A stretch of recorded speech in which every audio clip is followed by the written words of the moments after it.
Bonjour. C'est avec plaisir que nous accueillons aujourd'hui dans le cadre de l'émission Art et Lettres chez ICI Télévision l'écrivain Mokhtar Chaoui, originaire de la ville de Tanger en Maroc. Mokhtar Chaoui est professeur universitaire, auteur prolifique, considéré, de par son style incisif et sarcastique, parmi les écrivains les plus appréciés de sa génération. On cite parmi ses œuvres L'amour et paradis en 2019, Le couple indocile en 2019, Le silence blanc en 2015, Les trémolos de l'amour 2015, Les chrysanthèmes du désert 2014, Moi Ramsès le chat en 2012, À mes amours tordus 2010, Permettez-moi madame de vous répudier en 2008, Refermer la nuit en 2007, un recueil de poésie. Ceci n'est pas un miroir et son dernier roman, paru en 2021. Ici Kamal Benkiran, bienvenue chez Art et Lettres. Je vous souhaite la bienvenue parmi nous, Mokhtar. Merci mon cher Kamal, merci à vous, merci à tous les téléspectateurs du Canada, du Maroc et de partout. Je suis très honoré d'être avec vous. Alors c'est très apprécié justement de vous accueillir. Comme vous l'avez remarqué, j'ai tenu à citer tous vos écrits. Il y a des titres qui sont spéciaux, très originaux comme titre. C'est un auteur prolifique. On va parler de cette diversité de thématiques qui caractérise justement vos œuvres. Il y a une variation intéressante justement dans le contenu, le fond et la forme. Est-ce que pour vous, ça a toujours été un souci de diversifier vos œuvres comme ça ? Oui, c'est un souci, mais surtout une volonté de ne pas tomber dans la répétition. Parce que s'il y a quelque chose que je voudrais éviter, c'est justement la redondance dans la façon d'écrire les livres et dans la façon de choisir les thématiques. Je n'aime pas la redondance, je n'aime pas la répétition et je suis toujours pour le risque. C'est-à-dire que je ne veux pas être catalogué d'une telle ou telle manière. Et ce qui me pousse à chaque fois de choisir des thématiques différentes et surtout des intrigues qui ne ressemblent pas et des personnages bien entendu qui sont un petit peu loufoques, qui prêtent parfois à rire, mais qui ont quand même une certaine profondeur dans leur façon de voir la vie. Voilà. Parfait. Et puis, par rapport au genre littéraire que vous abordez, il y a le roman, il y a la nouvelle, mais il y a aussi la poésie. Je pense que vous avez commencé par la poésie, Refermer la nuit, et si je ne m'abuse, c'est le seul recueil. Peut-être il y a un autre, mais comment s'est opérée cette transition et pourquoi vous n'avez pas trop continué dans la poésie voici, merci de le montrer, Mokhtar. Pourquoi avoir fait une transition si rapide vers le roman et la nouvelle, justement ? Vous savez, à chaque fois qu'on me pose cette question, je pense à une phrase de Stendhal. Stendhal disait, avant qu'il devienne le grand romancier qu'il est, disait que moi, je voudrais être le plus grand poète de tous les temps. Et pour finir, il est devenu l'un des plus grands romanciers de tous les temps. Sincèrement, j'ai commencé par la poésie parce qu'il me semble que c'est un itinéraire tout à fait normal quand on est jeune. Quand j'ai commencé à écrire la poésie, j'avais une vingtaine d'années. Et donc, ça vient tout seul en quelque sorte. Mais très vite, j'ai constaté en fait que la poésie que je fais n'est pas aussi bonne que ça parce que je lis des poètes à gauche et à droite et je me suis rendu compte en fait que ces gens-là sont de vrais poètes, alors que moi, je ne fais que des vers. Et j'ai toujours dit que, comme tout le monde, c'est vrai que je fais des vers, mais je ne prétends jamais être un poète. Et donc, j'ai préféré arrêter. Je continue à écrire des poèmes, mais des poèmes personnels que je garde dans mon tiroir pour mon plaisir personnel, mais je n'ose pas les publier parce que j'estime que ce qu'il faut sortir au public doit avoir une certaine, je dis bien une certaine valeur et dimension littéraire. Et donc j'ai un petit peu divergé, j'ai un petit peu, j'ai pris un autre chemin qui est celui du roman et je me suis trouvé beaucoup mieux dans le roman et donc j'ai continué à écrire plus la prose que la poésie. Voilà, et là, ça me permet de dire que, bon, comme vous le mentionnez, il y a une nuance, une différence entre un poète et un versificateur. Et puis, vous êtes passé au roman, et dans le roman, on trouve la poésie. Hein. Dans le roman, on trouve la plupart des genres littéraires. Ceci n'est pas un miroir, c'est votre tout dernier. avec la couverture qu'on voit, mesdames et messieurs, comme vous pouvez le mentionner, comme vous pouvez le voir sur votre écran, un monsieur qui regarde de dos et le miroir continue à le refléter justement de dos. Ça semble jouer un peu sur l'émotion ici à ce niveau, Mokhtar. Pourquoi l'idée du miroir justement? L'idée du miroir s'est imposée tout simplement parce que le vrai personnage de ce roman, c'est le miroir. Et bien entendu, l'une des choses qui a été à la source de ce roman, c'est le mythe de Narcisse. Et Narcisse, comme vous le savez bien, c'est le personnage mythique qui s'est vu dans une source, donc plus ou moins dans un miroir, et qui a été ébahi par sa propre beauté à tel point qu'il en a péri.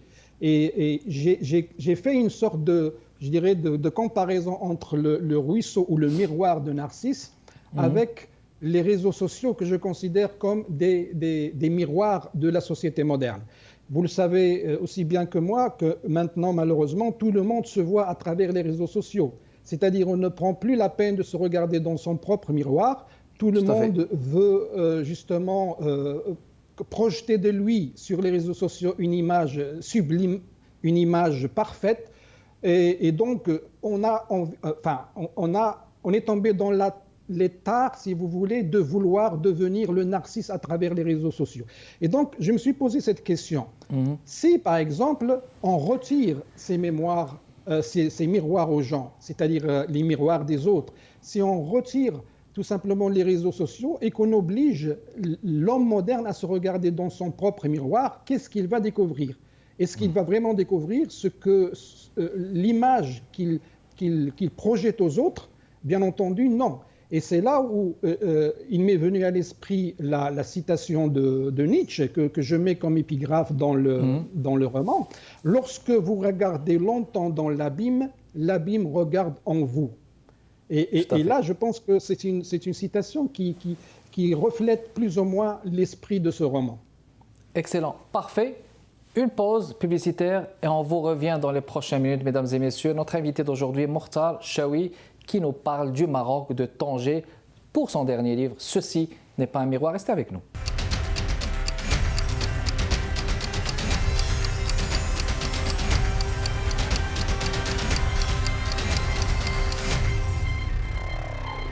On est de retour avec vous, mesdames et messieurs, dans le cadre de Art et Lettres. Mokhtar Chaoui, un auteur du Maroc qui nous parle aujourd'hui de ce livre. Ceci n'est pas un miroir.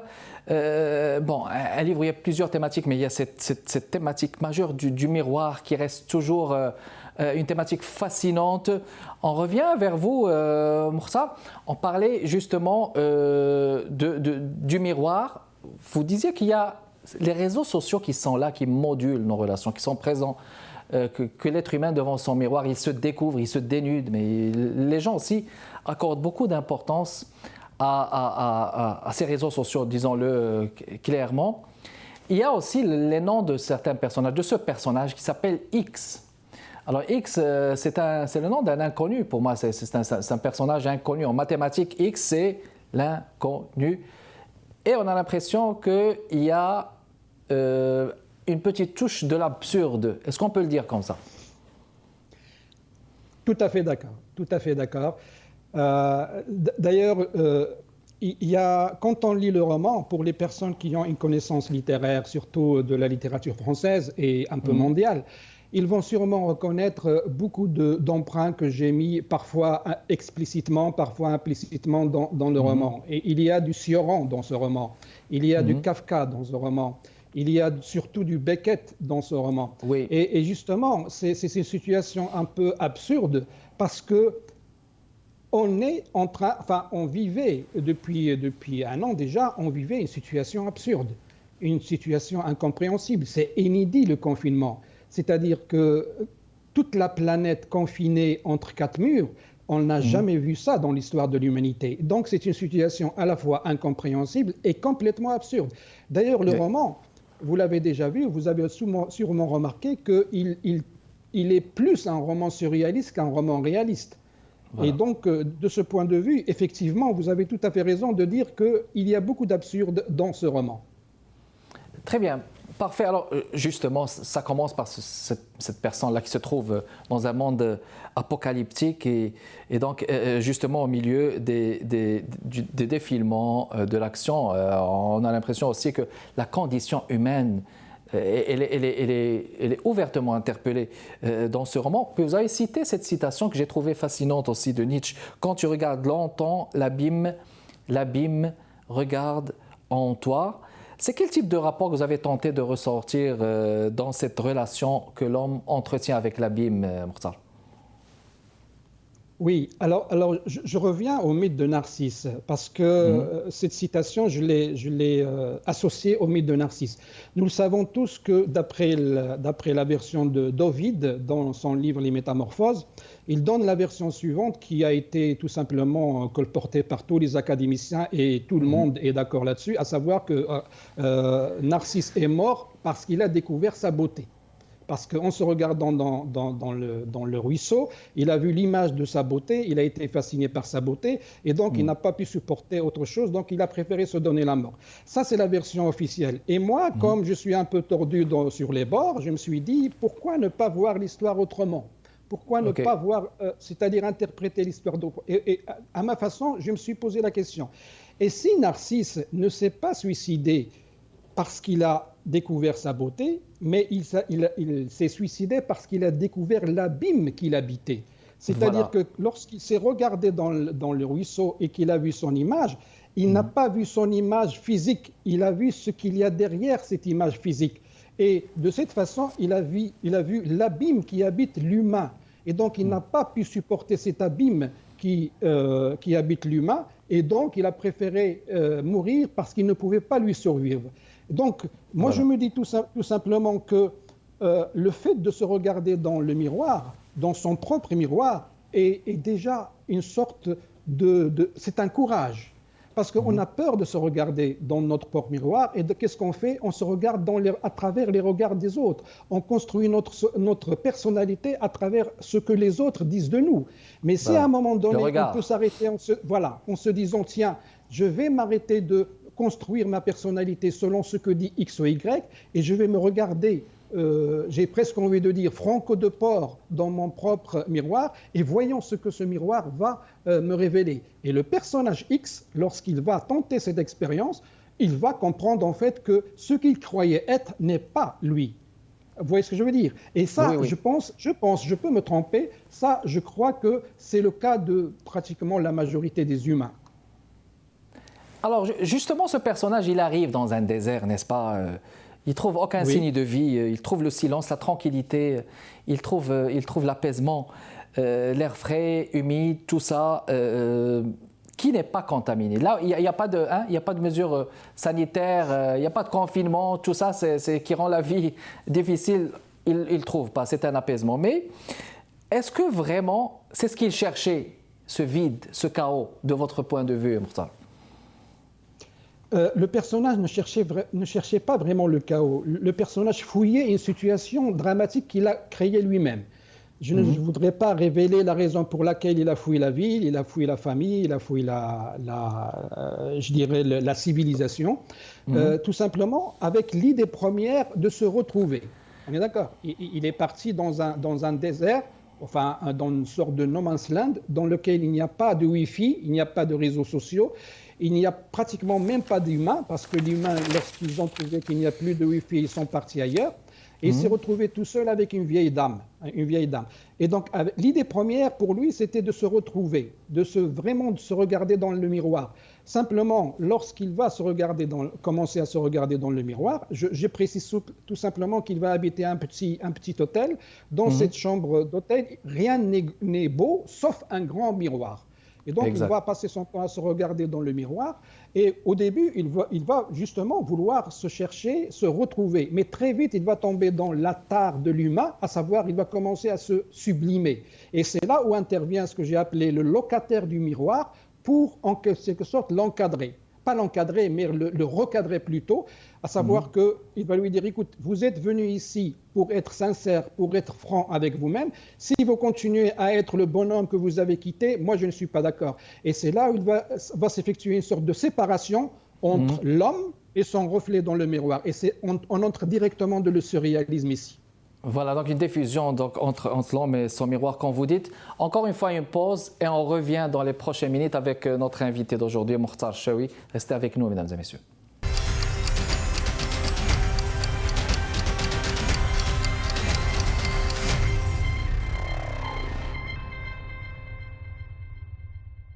De retour avec vous, mesdames et messieurs, on parle de ce récit fascinant. Ceci n'est pas un miroir de Mokhtar Chaoui qui nous parle du Maroc. Alors, Mokhtar, j'enchaîne avec ce vieillard rencontré par le personnage. Je vous cite ce passage, page 177. Je ne voulais pas être impoli, mais entendre quelqu'un dire qu'il fait la mort me fait toujours rire. Comment fuir quelque chose qui naît avec nous, qui est en nous? La mort est le verso de la vie. Elle ne nous quitte jamais.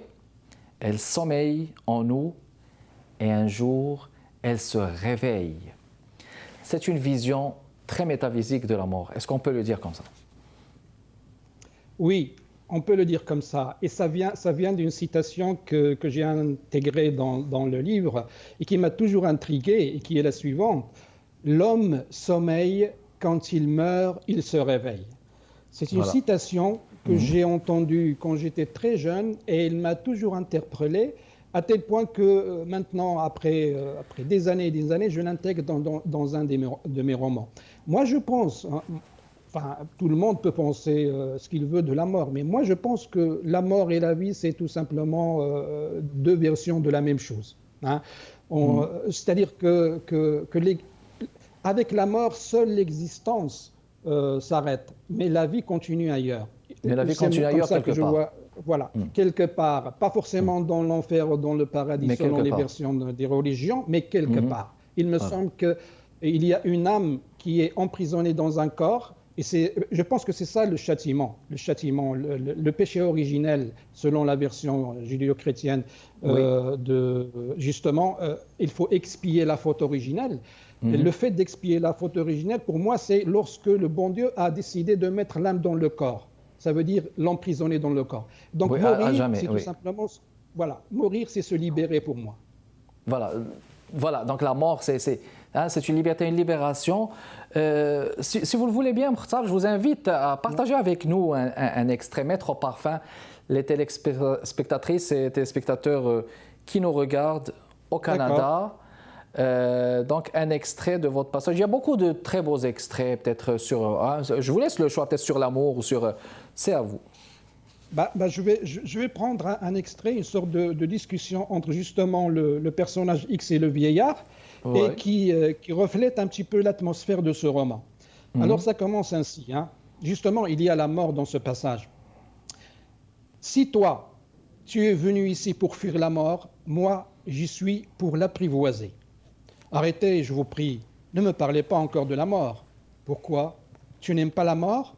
Et ne t'excite pas la mort? Tu as tressailli sur place. Un froid glacial a traversé ton dos et s'est installé dans ton cœur. Le vieillard ne t'a pas laissé le temps de riposter et a continué. Nous sommes tous des meurtriers potentiels. C'est juste les motifs qui nous manquent, ou la lâcheté qui nous arrête, ou la peur du châtiment qui nous dissuade. Mais le vrai meurtrier, l'artiste meurtrier, c'est celui qui tue sans raison, sans motif, celui qui commet l'acte gratuit, le meurtre pour le meurtre. Tu comprends? Et vous avez déjà commis l'acte gratuit, vous? J'aurais aimé, oh oui, j'aurais aimé, mais j'étais lâche. Vous voulez dire que vous auriez aimé tuer quelqu'un? Plutôt quelqu'une. Tu as compris que le bonhomme avait souffert un chagrin d'amour. Seuls les chagrins d'amour poussent les hommes à tuer les quelques-unes. Tu as risqué la question. Puis-je savoir qui? Mais volontiers, mon ami, volontiers. Il aspira une bonne dose de nicotine et lâcha « ma première femme ». Tu as tressailli de nouveau. Tu étais le seul à savoir pourquoi. Lui aussi peut-être, mais il n'a rien laissé paraître. Tu as faim de la surprise et tu t'es exclamé « ta femme ». Oui, ma femme, ça te surprend? Un peu, oui, un peu beaucoup même. Il a rigolé à gorge déployée et a répondu entre deux hoquets « t'es puceau ou tu le fais exprès ?» Je ne suis ni puceau, ni le fais exprès. Je veux juste comprendre. Alors, sache qu'il y a deux types de femmes. Celle pour laquelle on donne sa vie et celle dont on souhaite ôter la vie. Cette fois-ci, c'est toi qui t'es esclaffé. Il y avait longtemps, si longtemps que tu n'avais pas ri avec franchise et bonheur. Tu en as remercié le vieux qui t'a demandé, non sans une certaine malice, et la tienne, elle est de quel type? Mais qui vous dit que je suis marié? Nous le sommes tous, même lorsqu'on est célibataire. En chacun de nous, il y a une femme. Certaines réussissent à la rencontrer, d'autres passent leur existence à la chercher. Le drame, c'est qu'on rencontre le plus souvent les femmes destinées aux autres. On les épouse et on bâtit joyeusement leur malheur et le nôtre. Alors, Voilà, il y a merci. une magnifique touche de philosophie. Elle est incontestable là-dessus, avec beaucoup de moralité. Il va s'acharner sur son miroir à la fin. Il va essayer de le tuer, il va essayer de tuer lui-même. On dirait que cet anti-héros se transforme en héros dans les réseaux sociaux. Hein? Oui, on peut le dire comme ça. On peut le dire comme ça. Et- Mais j'espère qu'il ne reviendra pas à mon tort, parce que Ah, c'est oui. un anti-héros qui est, j'ai presque envie de dire, négatif. Parce qu'il y a des Il n'a anti-héros pas- positifs, Oui, celui-là, il n'a pas- il est négatif. Il n'a pas la positivité Voilà. voulue. Ceci n'est pas un miroir de Mokhtar Chaoui. Mesdames et messieurs, comme vous pouvez voir la couverture sur votre écran. Il reste quelques secondes, mais j'aimerais vous interpeller sur cette question. Oui. Moi, j'admire votre attitude sur une question sur la littérature marocaine. Ce n'est pas un parti pris, mais il faut être objectif et le dire. Le regard que vous portez sur la littérature marocaine d'expression française au Maroc, pensez-vous qu'il y a des critiques littéraires à ce niveau? Comment est-ce que vous voyez ce regard, Mokhtar Chaoui, votre perception justement? J'ai envie de répondre par une phrase qui a été prononcée par un critique littéraire du XVIe ou XVIIe siècle. Mhm. Je me rappelle plus son nom, je suis désolé. Mais sa phrase m'est toujours restée. Il a dit ceci: en France, il y a beaucoup de critiques, mais il n'y a pas la critique. Eh bien, j'ai envie de dire, au Maroc, il y a beaucoup de critiques, mais il n'y a pas la critique. Vous avez compris. Donc vous calquez cette Je calque citation. parce que tout le monde critique, tout le monde donne son avis, mais un vrai critique littéraire qui normalement doit être beaucoup plus savant que l'écrivain lui-même, je suis désolé de le dire, il n'y en a pas. Alors Ah voilà, ben, s'il et comme dit... il est caché quelque part. Et comme dit un anonyme, ne dépense pas de mots si un seul le suffit. C'était un plaisir de vous avoir reçu, Mokhtar Chaoui, dans le cadre de Arts et Lettres. Merci beaucoup d'avoir répondu à notre invitation. Je vous souhaite beaucoup de succès, une belle promotion pour ce livre et merci. Encore merci de votre continuel intérêt, continuelle fidélité, mesdames et messieurs. Kamal Benkiran avec vous. Je vous fixe rendez-vous la semaine prochaine avec un nouvel invité. Portez-vous bien, à la prochaine.